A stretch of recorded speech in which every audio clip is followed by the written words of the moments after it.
Багийн явдал 5 дугаар хэсэг өвөг архинаас гарах гэсэн байна. Энэ явдал цагаан сараар болсон юм. Гэхдээ манай хашаанд биш.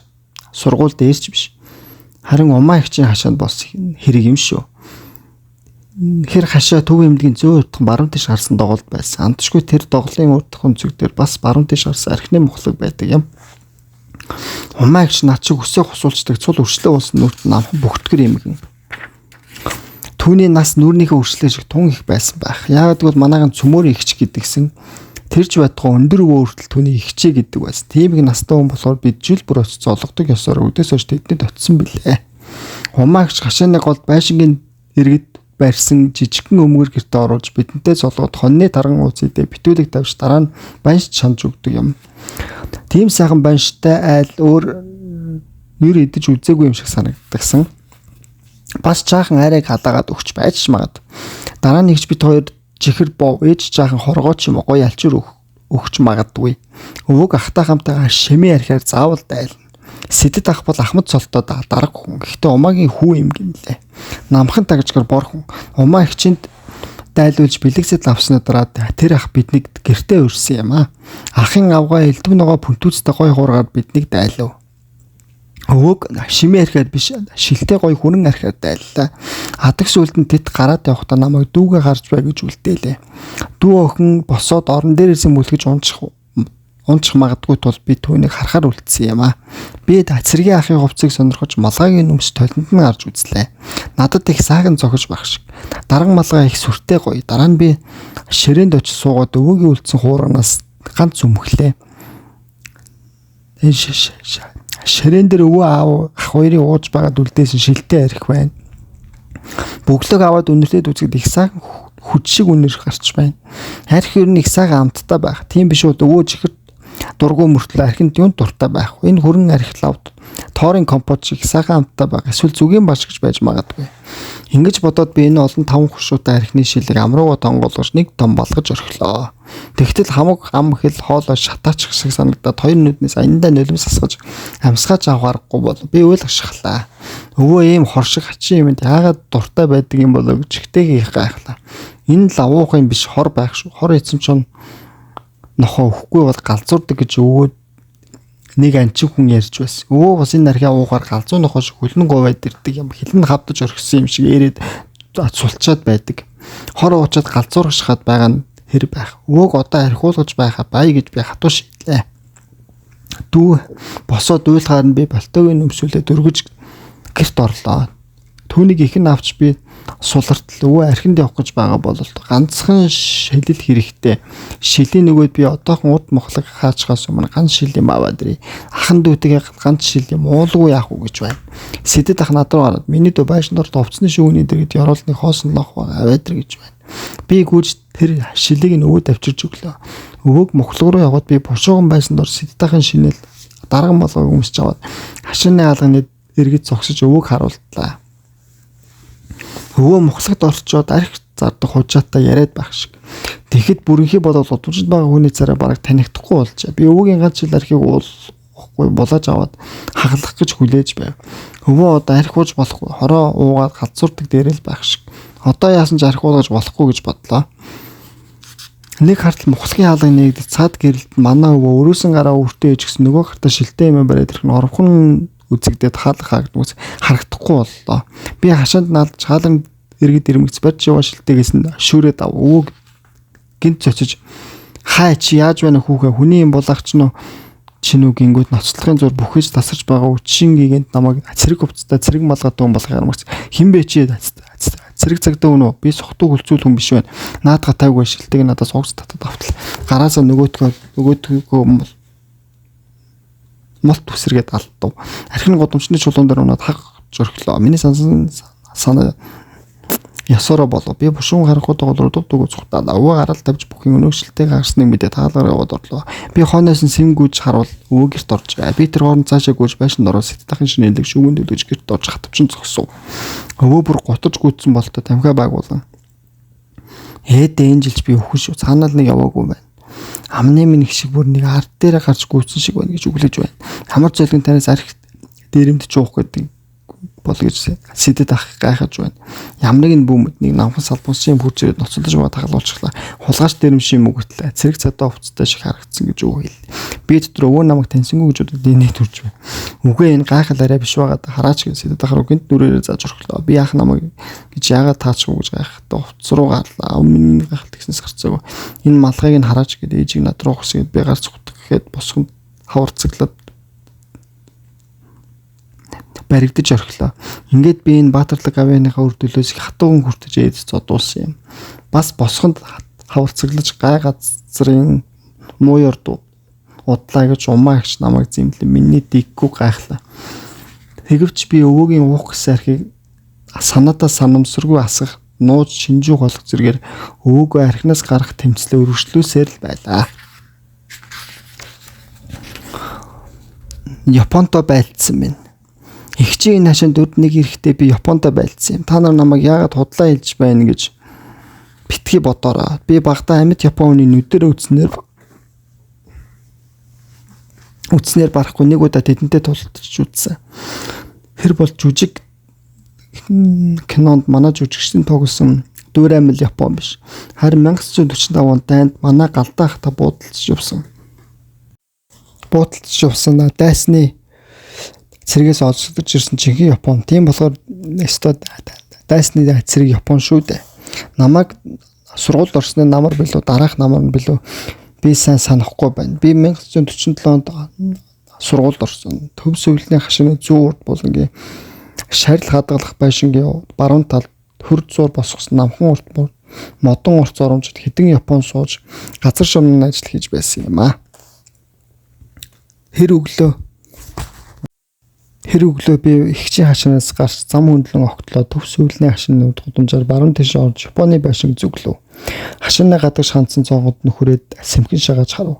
Ингэж гаднаас нь сэмхэн тагнаж харахад өрөөнд тэнч алга харин цонхны тавир дээр жижигхэн танк нисэх онгоц их буу янз бүрийн модон тоглоом өрөөс дарагдаж байлаа.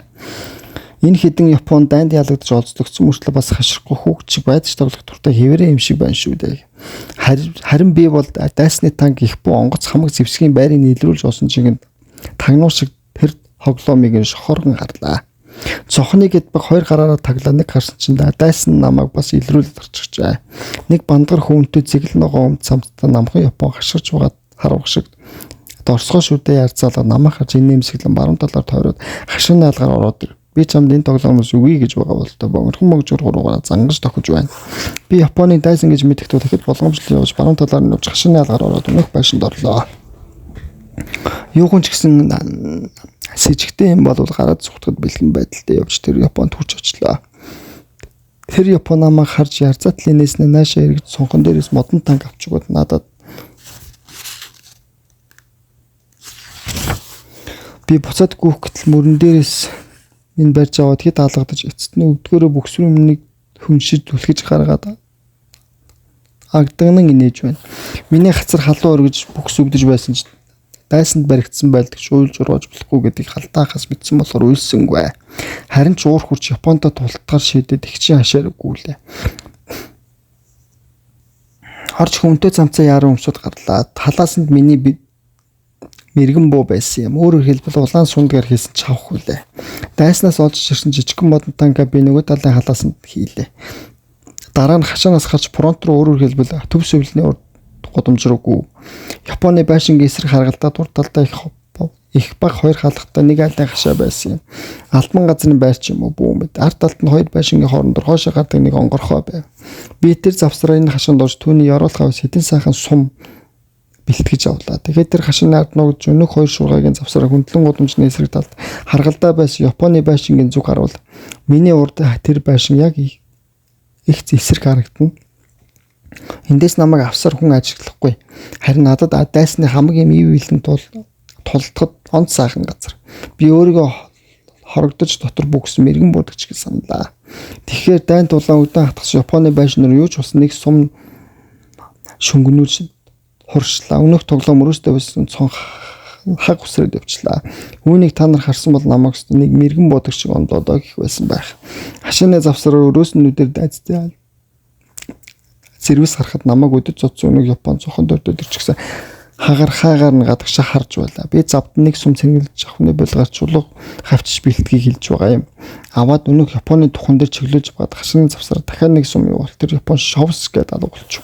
Миний нүдэнд харагдаагүй боловч миний санаанд тэр Япон үедээ тухан дээр хорголон чинээ болоотой болчихсон. Шалан дээр хэрэж унсан харагдаж байсан. Би тэр үхсэн гэж итгэж байлаа. Түүнийг хоёр Япон хүн гар адам нуурга дээр тавиад зүүхэн тэнд байгаа хүрийн байшин тийш зөөж яваач байх гэж бодлоо. Би энэ айтайхан хоригдомж дотроос тал нүрээ шургаагны хажуугаар цухуулж өрөөснүүдээр нэг харуул байшингаас баруунтайгаар хашааны хаалган дээр хэдий Японч гэсэн манаачтайгаа ярьж байгаа үзэгдэв. Манаач нь тэднийг гадагш гарахгүй нь лав. Ийм болохоор би тэр зүг жишүүхэн чиглүүлж байгаа. Тэдний сум араа дараагаа шүмгнүүлж өргөлөө. Тэдгээр хэрэгэд очих надад харагдаагүй ч миний зарим сум тэдний нуруу игэн мөр хаанигт нь онсон гэж тооцоолон бодлоо. Олдгүй тэр Япончууд цаашаа далдурчихсан. Тэгэхээр би Японы давшилтыг аргагүй л няцаасан шиг санагдаж байна. Хашааны завсараа нэг харс Японы манаа намайг харж шиг санагдлаа. Би нэг Япончуудтай амжилттай тулдсан тул одоо энэ ялгуулсан тулдаанаад хөр зогсоох юм уу? Наад зах нь дайсанд сэжиг авахулсан байж магадгүй хоригдомжоо өөрчлөх хэрэгтэй боллоо. Иймд би байшингийн хорон дур хашаан дундуур гүйж урд нүрний жижиг халгаар гарч тэр хашааны яруулаар нуугдан зүүн тийш явлаа. Хашааны буланд хүрээд хар хурдаараа годомж хөндлөн гарч ихчийн хашаанд оров. Умаа ихтүү гараад гэртээ сууж байна. Эмгэн чи хаашаа алга болчиход байна? Юм мэдээж өсөхгүй байна уу гэж асууж байна. Би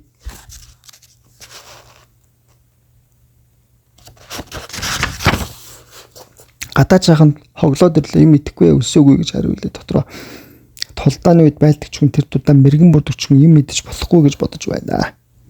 Би энэ тулдаанаа төгс ялдар дуусгасан гэж боддог. Одоо бол дайснаас олзсон танкийг их буурыг халдаж шатаах хэрэгтэй. Үүний тулд би ихчийн нүдийг хариулж байгаад өрүүлжин дотроос хідэн зомгол авч гарав. Дараа нь ахын байшин сэмхэн орж хувцсны шүүгэн дээр тавьсан жаахан эмийн шилтэй бензинийг авав. Үүнийг сэдэд ах асаагууртай хүн шингээж хийдэг юм. Бэргэн ихч бол харин балтоныхоо захны хав газрын хэрэг юм уу толбыг анал хүмд юм уу маал шингээж арчих дуртай. Би одоо үүнийг дайсны танкийг устгахад ашиглана. Бас аяг халбах хийдэг товхон шүүгэн дотроос хайрцагтай шүдэн золж авлаа. Хитгэн шархиг галцсан байна. Тэгээд сэмхэн гарч жижигхэн модон танк муусны нүхний авсартай босгон тавилаа. Дээрээс нь хитэн зомгол өрлөө. Дараа нь түн дээр шилтэн бензинээс жаан асгалаа. Тэгээд ялангуяа холон сууж байгаад галцсумар танкийг галлаж гарав. Өөрөөр хэлбэл шүдэн зураа танкны танк руу шидсэн юм. Анхны галцсан зандаа амтарчих. Дараах нь хажууганд нь туссан боловч дайсны танк дүрсгээд аслаа. Би сандрал хашааны болонд оволтой байсан. Хугархаад хойпуугаар нүүлгүй. Энэ бол танкийг уулын цаанаас их буур буудаж байгаа юм. Хитгэж шидэд унсангүй. Би улам ойргоноос халддаг боллоо. Хадаг сүлд нэг сум ашгүй оноо шатаж байгаа танк эсэргүүцэх шууд дунгав. Өөрөөр хэлбэл муусны нөхөн дунгасан өнөөх танк тэнд баг нүүрс болчихсон утаа баг гэж байна. Энэ бол надад том ялалтай. Дайсны танк үнэхээр шатаж байх шиг санагдав. Энэ үеэр умаа ихч гарч ирээгүй нь яамаа. Гараад ирсэн бол чи гад тавьж хашаа баш шатаагна гэж загнах байсан. Тэгсэн бол миний Японд тулдсан яалтыг жаахан базаахгүй болох байсан. Гэвч галт төмөр гаргалгүй дайсны танк устгаж чадсан болохоор юу наацтай л өнгөрсөн. Маргааш өглөө би мөн эрт босч хураалтай түлээнээр гарч хашаан дээгүүр толгоо цохуулаад дайсныг ажиглалаа. Тэгтэл хүүрийн лувсан гэдэг үг морин дөрөнд юм бачаа дээгүүрний мар бүтээж гисэн өөрөө морныгаа чунд зэрэгчиж явна. Би үүнийг өчигдөр миний хонлогсон Японы хүүрийг ачаад явж байгаа юм гинлээ гэж бодлоо. Тэгээд дайсныг бас нэг мэрэгэн сумаар үдэхэр шийдэв. Сундаг улаанаар хийсэн мэрэгэн бууга хүнтэй цавсны гаалаас нь бэлэн авч явдаг газараас гараад сумлан лувсангүй үн тачаар чиглэж байгаад харваад тавьчихлаа. Тэгтэл гайвуулж энүүдэд би онох гэснээр унсангүй. Харин морины ташаа толгой дээр унсан болтоо. Лувсангүй Америкийн тухсын үргэсэн өвгийн уусны мэдсэнгүй. Өхөөрийн сүдрэгч нь чи яаж байгаа юм? Байтлаа зүгээр байгаад бусгаж хуйлдаг болох ч нөө гэж морио зангиж байгаад болтоо. Энэ өвгийн ер нь мортогоо ярьдаг зантаа морж түүний хэлийг мэддэг юм уу гэж би боддог. Би ингэж хэдэн жил юм сургуулийнхаа намар ямарлт Японд толцсон юм да.